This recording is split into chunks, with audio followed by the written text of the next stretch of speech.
Hai, kenalin. Nama saya Teza Hussein.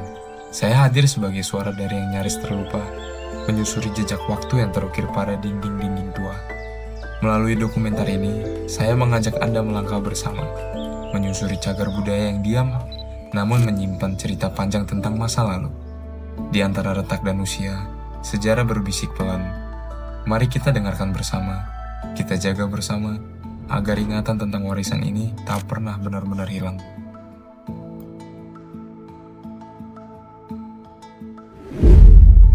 Sekarang kita sedang ada di salah satu cagar budaya yang terkenal di Balikpapan, yaitu Rumah Dahor.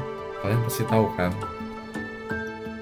Rumah Dahor berdiri anggun dengan estetika rumah panggung kayu yang memancarkan kesederhanaan dan keindahan masa lalu, yang berlokasikan di Jalan Dahor nomor 1 Baru Ilir, Balikpapan Barat. Bangunan cagar budaya ini menyatu dengan suasana sekitar sebagai jejak estetis sejarah kota Balikpapan. Dan yap, Rumah Dahor. Rumah ini dulu dikenal sekali pada zamannya pada tahun 1920-an.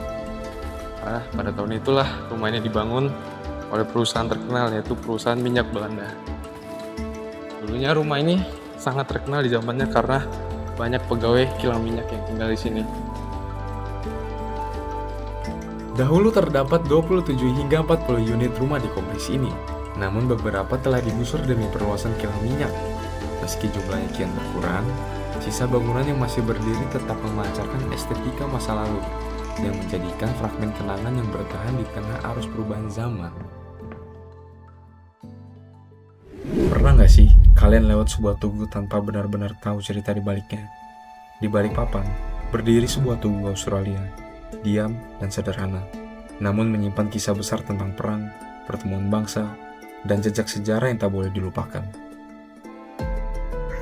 Ternyata Balikpapan juga merupakan saksi bisu dari kepentingan sejarah dunia.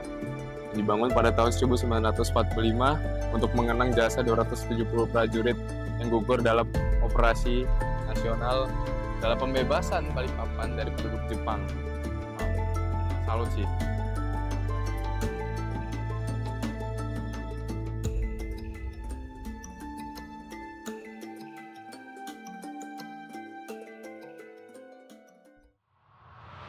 Sekarang, kita berada di Kampung Terapung.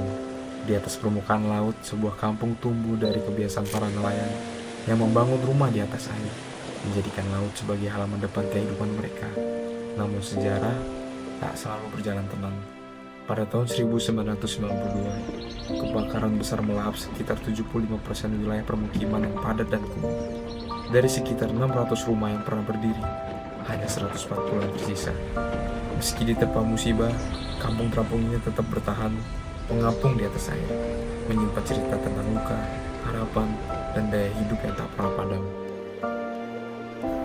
Sekarang, kita berada di Jembatan Maria, sebuah jembatan yang terletak di kawasan perumahan Pertamina, Balikpapan. Di balik bentuk yang sederhana, tempat ini menyimpan cerita yang tak biasa, sebuah urban legend yang terus hidup dari generasi ke generasi. Konon, jembatan gantung ini menjadi saksi kisah tragis seorang suster bernama Maria yang dikabarkan mengakhiri hidupnya dengan cara mengenaskan. Sejak saat itu, nama Maria tak pernah benar-benar pergi, meninggalkan jejak cerita yang memantik rasa penasaran, sekaligus merinding bagi siapapun yang melintas. Antara fakta dan cerita rakyat, jembatan Maria berdiri diam, menunggu untuk didengar dan mungkin dipahami. Pada akhirnya, setiap tempat yang kita singgahi bukan sekedar ruang di peta, melainkan halaman-halaman sejarah yang terus hidup bersama waktu. Dari bangunan tua, dari tugu, dari kampung di atas air, hingga jembatan yang menyimpan cerita. Semuanya mengajarkan suatu hal, bahwa masa lalu bukan untuk dilupakan, melainkan untuk dipahami dan dijaga. Semoga perjalanan ini membuat kita melangkah pulang dengan mata yang lebih peka dan hati yang lebih peduli. Karena warisan budaya akan tetap hidup selama masih ada yang mau mendengarkan ceritanya. Terima kasih telah berjalan bersama kami. Saya Hatta, saya izin pamit.